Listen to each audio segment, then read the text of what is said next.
ladies and gentlemen, who among all these candidates that would be able to have the prize of Mr. and Miss Pride? And nasa inyo na po lahat ang hula. So comment down below kung sino ang gusto nyo mananalo sa patimpalak nito. Kasi even I myself didn't know what part during the show. So I just leave it as it is. I just wanted to make sure that all of the contestants are gonna enjoy. And of course, hindi naman po namin alam kung sino yung mananalo. At the same time, ano po to contest po to, beauty and brain. So, dito na lang po magkakatala kung paano nila dalhin yung sarili nila at yung sinasabi nilang transformation. Right. Meron ako i-ambush.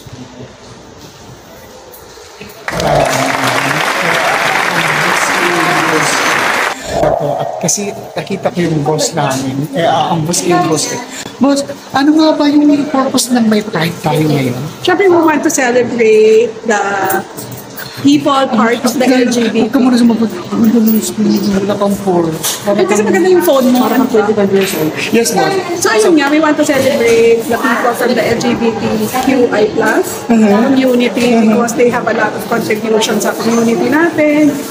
Tapos dito sa office. So tomorrow, we are excited to highlight those people who will be representing per division. Uy, may kilala ako. Parang representative yan kayo sa... maganda yun. I'm sorry. Alright. So, without much ado, antayin na lang natin. Abangan natin kung ano yung mga mangyayari with this scene, like Pride. And concept dito is from transformation and then kung ano man yung contribution ng mga members ng LGBTQIA+ in the community. So, kayo na po ang magja-judge at inaanyayahan ko pong mag-comment po sa comment section. Mr. and Miss Pride 2023. Alright, that's all for today and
Isang hindi inaasahang pangyayari at bumagsak si contestant number 5 dahil na-outbalance ito sa kanyang heels. Pero nakatayo naman din siya, tinulungan siya ng 4 na tao. And the show must go on.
guys, so heto na ngayon yung final day at kasalukuyan pong ginagawa ang transformation po ng yung lingkod at ang aking makeup artist, pangalan mo ga?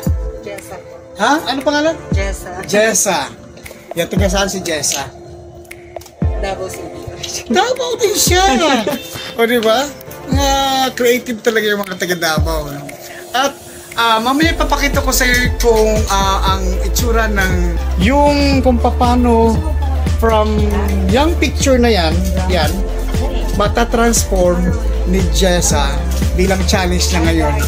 Na kita nyo naman kanina yung bago pa sa video, yung mga intro ko ay kung gaano kakapal yung balbas ko. So ganun na ngayon kanipis, lalo na ang kilay ko. Yung lahat ng buhok ko rito yan. So, sa mga papakita ko na yan, ganyan kakapal yung buhok ko. Ngayon, ito na siya. Pero mamaya, yung after sa transformation na to, yung makeup challenge na to, na gagawin ni Jessa, yan, papakita ko sa inyo. So, kung bago ka pa lang sa channel, at gusto mo ang mga ganitong content, huwag na kayo mag-like, manood na lang kayo. Marami na po akong subscriber. Kasi, ang sa akin, ang gusto ko, itong video na to ay kapupulutan ng aral doon sa mga negative ang thinking kung paano at kung ano ang maging ganito. Ano bang ganito? Kasi we are celebrating July Pride and at the same time, we're trying to explore kung ano pa ang mga possibilities na pwedeng gawin para lang magkaroon ng sensitivity, equality, and yung expression ng pagkakababaihan, yung LGBTQIA+ community. And I am one of those advocates sa ganong klase pong community. Para nga sa akin, ang transformation ay hindi naman kailangan mag-change ka ng gender. Hindi rin kailangan na magpalit ka ng kasarian at preference para lang mag-transform ka. Ang sa akin, kung meron ka namang purpose para yung positive intent, yung intention mo na magkaroon ng positive, it's a statement na kailangan mong gawin. Kung kapupulutan naman ng aral, kasi dito pinapakita kung gaano kahirap mag-makeup, mag-wear ng makeup, magmula ka sa bahay hanggang sa pasok ko sa trabaho, kukutsain ka, di ba? Pero kung kagaya ni Jessa na babae talaga ang kanyang ginagawa ng role sa community ng LGBTQIA+ community, siguro mas lessen kasi kumbaga nasasanay na yung mga tao. Ano na lang kaya dun sa mga kagaya ng itsura ko na ito ang gagawin, di ba? So, mamaya papakita ko pa sa inyo kung ano pa yung kaganapan. Ito pala yung sa make-up pa lang to. Yung sa contest na proper, mismo doon sa, mamaya ipo-pull out kami habang nagpo-call, ipo-pull out kami mga 12, ang alas 2 yung contest. So, ang criteria is introduction, 20%, tapos yung FB likes is 10%, which is nangunguna na tayo doon. Salamat pala sa mga nag-like sa FB, sa page namin. At nasa 2.5 thousand na po yung mga nag-heart. And it's a grand salam. Actually, salamat doon. At pasok na tayo doon kasi may cut-off po yun. Hanggang 18 lang po yung pag-heart. Tapos yung Q&A, 24%. Ang gown, tingnan natin kung paano natin i-carry yung gown. Kasi kung natatandaan niyo yung gown ni South Africa, kung saan si Catriona yung magkatapat, ganun na gown na susuotin ng yung lingkod. Di ba? Yabang ano. Pero tingnan natin kung makikarry ko ba kung gano'n. Ang isa sa mga challenge dito is susuotin ko ang 7 pulgada na heels na kumbaga heels pa lang pwede nang gawing price, di ba? So tingnan natin kung makikarry ko nga ba yung dalahin. Sa bagay, susuotin ko lang naman yon sa pagsusuot na ng gown.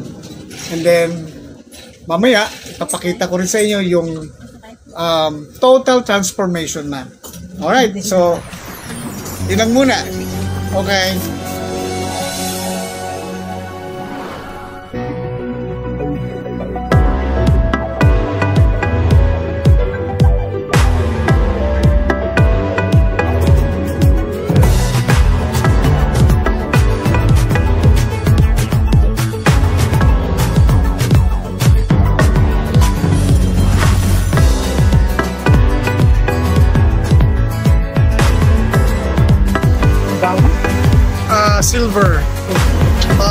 accent. May accent na gold. Tapos yung aking sports attire, color pink. Cream line.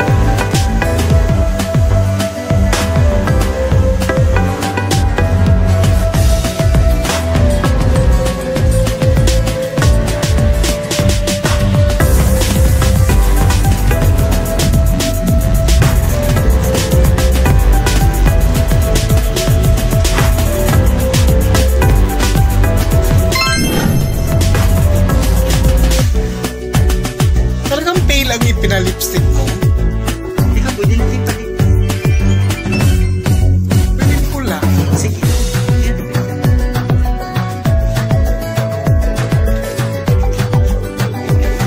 Pero in fairness, ano siya? Fresh na fresh ang picture.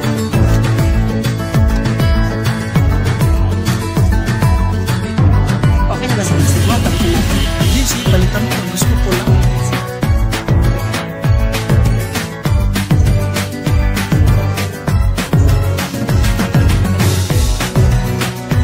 Walang pula na lang. Parang burikat. Hindi talaga yung pula.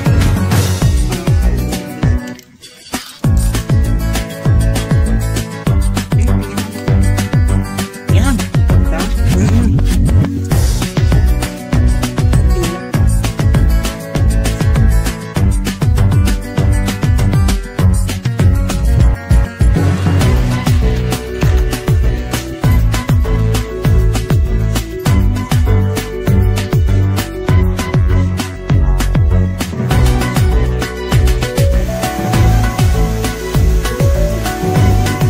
Ano mo? Ikaw bahala. Mag-ano? Kung anong gawin? Para one side na bangs?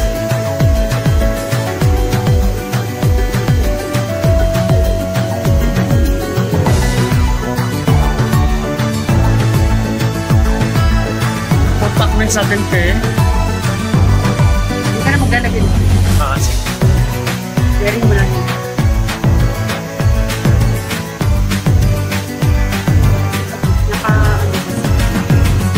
Naka-tapang yun. Hindi ba siya purong konti? Para umangat yung anit ko? Hindi. Hintayin mo ulit. Hindi, okay lang. Tapos sakto lang siya yung tali. Sakto lang. Okay. Alright, pagkatapos ng makeup, galing Pasay papuntang Makati, ang hirap mag-book ng taxi. So kahit na yung angkas or mahirap din. So nag-joyride ako papuntang opisina sa Makati sa May Ayala para mas mabilis, kasi kung magbabas ako napakatagal pa at ang traffic sa araw na yan, that's Friday. Kaya isa yan sa mga challenge ng inyong lingkod sa gabing yan. Alas 2 pa yung contest. So yan, nasa mga 9 o'clock na yan.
trans people? Thank you so much for your questions. And before anything else, good morning, everyone. A round of applause, please. Okay, so the question is, what are the common misconceptions about being trans? Well, in this world of ever-growing conflicts, one of the most common misconception about trans is that we hate our bodies or we are mentally ill, but it's not. We undergo transition, it's because our body they did not match our assigned sex at birth. So being a transgender, it's not a fetish. Being a transgender, it's not a costume. But being a transgender, we are the embodiment of who we are. Thank you and good night. Thank you so much. Contestant number 4. Moving on to contestant number 5.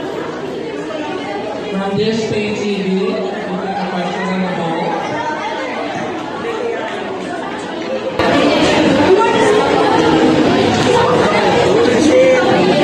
Alright, your question is, bakit ka sumali?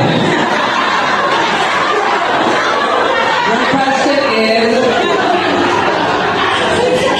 is life easier for women or men, and why?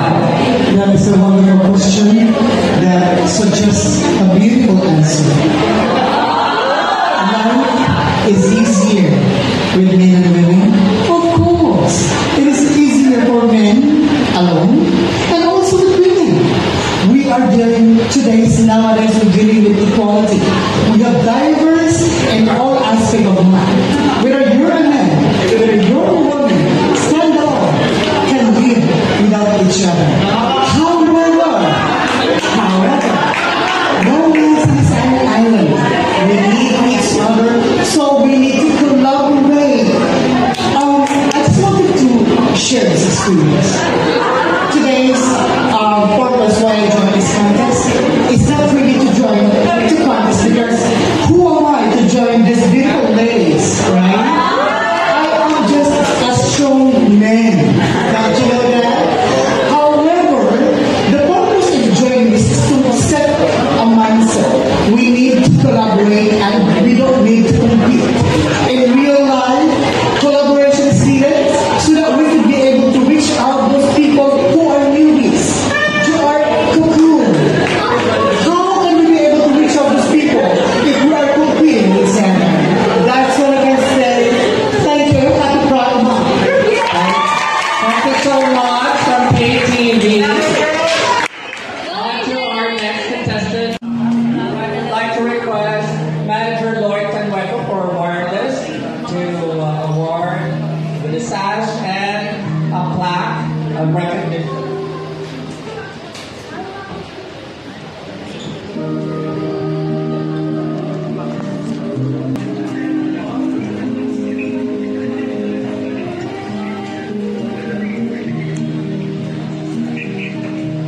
Thank you so much, Manager Lloyd. Congratulations, Rana from KTV.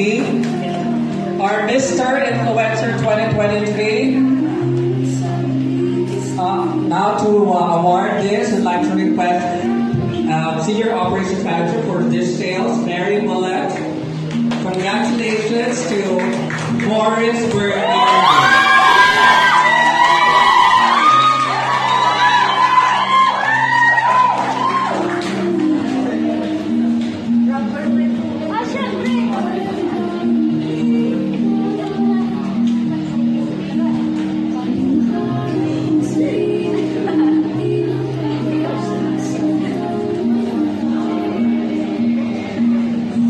Thank you so much, Manager Mary. Congratulations, Morris.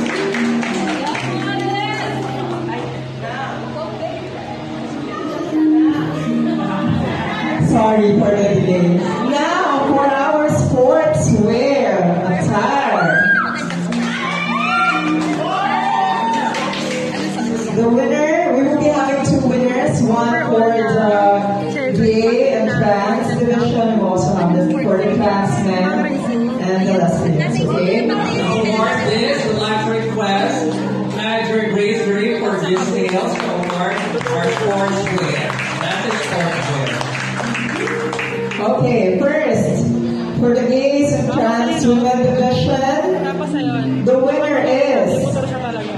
Pinasok niya motor bus. Ayun o. Ayun. Ayun yung motor o. The winner is Dish Support Group.